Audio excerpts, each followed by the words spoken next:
Assalamualaikum warahmatullahi wabarakatuh. Perkenalkan, nama saya Yunita dari kelas 1D NPM 25783136. Di sini saya akan menjelaskan apa itu komputasi awan dan embedded system. Yang pertama itu adalah komputasi awan atau cloud computing, yaitu adalah komputasi awan adalah teknologi yang memungkinkan pengguna untuk menyimpan data, mengelola aplikasi, dan mengakses layanan komputer melalui internet tanpa harus memiliki perangkat keras atau server sendiri. Dengan kata lain, cloud computing memungkinkan kita memakai komputer milik penyedia layanan atau server cloud dari jarak jauh.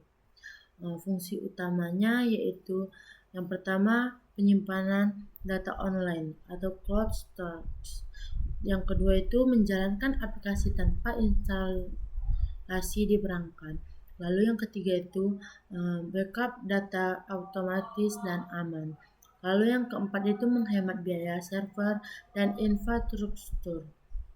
Lalu yang kelima itu ada akses data dari mana saja dan kapan saja. Lalu di sini saya akan menjelaskan lagi jenis layanan cloud, yaitu SaaS atau Software as a Service, yaitu menggunakan aplikasi secara online tanpa instalasi. Contohnya Google Drive, Gmail, dan Canva.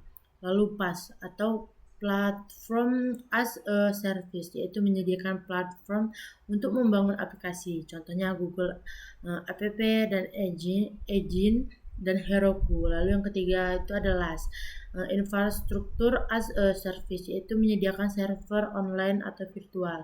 Contohnya Amazon AWS dan Microsoft Azure. Lalu di sini saya akan memberi contoh penggunaan cloud.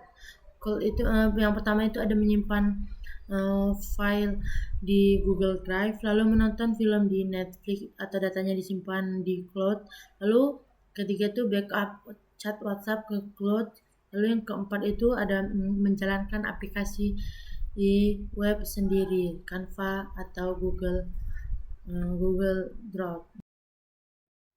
Nah, lalu yang selanjutnya saya akan menjelaskan apa itu embedded system atau sistem tertanam. Yaitu embedded system adalah sistem komputer kecil yang ditanam di dalam suatu perangkat elektronik untuk mengontrol fungsi tertentu. Sistem ini biasanya terdiri dari microcontroller atau mikroprosesor yang menjalankan satu tugas khusus. Contohnya remote TV, mesin cuci, AC, ABS pada mobil, dan lain-lainnya. Embedded system tidak seperti komputer biasa karena bekerja hanya untuk satu fungsi khusus. Fungsi utamanya itu yang pertama itu mengontrol perangkat secara otomatis. Lalu yang kedua itu memproses input sensor seperti suhu, gerakan.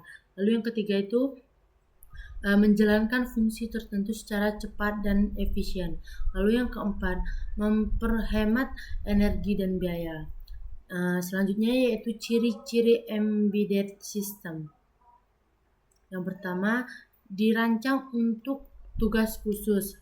Lalu ukuran kecil dan hemat. Yang ketiga itu terintegrasi dalam perangkat elektronik. Yang terakhir itu bekerja real time. Lalu di sini saya akan menyebutkan contoh embedded system di rumah. Yang pertama itu ada remote TV, mesin cuci otomatis, kulkas digital, smart TV, dan dispenser otomatis. Nah, lalu di sini ada di kendaraan. Yang pertama itu sistem ABS pada mobil, airbag, sensor parkir, lalu ECU atau Engine Control Unit.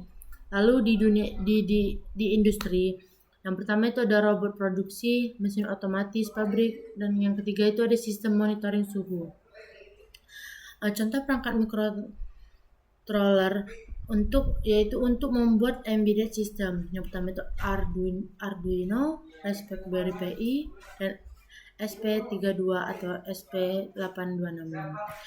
Perbedaan komputasi awan dan embedded system yaitu komputasi awan itu berbasis internet, lalu embedded system itu tidak selalu butuh internet. Lalu yang komputasi awan dipakai untuk menyimpan dan aplikasi online. Lalu sebaliknya dipakai untuk kontrol perangkat elektronik. Nah, komputasi awan itu yaitu perangkat tidak melakukan perhitungan sendiri. Lalu sebaliknya embedded system, perhitungan dilakukan oleh microcontroller dalam perangkat. Komputer awan itu contohnya seperti Google Drive, AWS.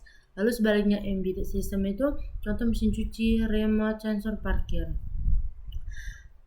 Sekian dari saya akhiri. Wassalamualaikum warahmatullahi wabarakatuh.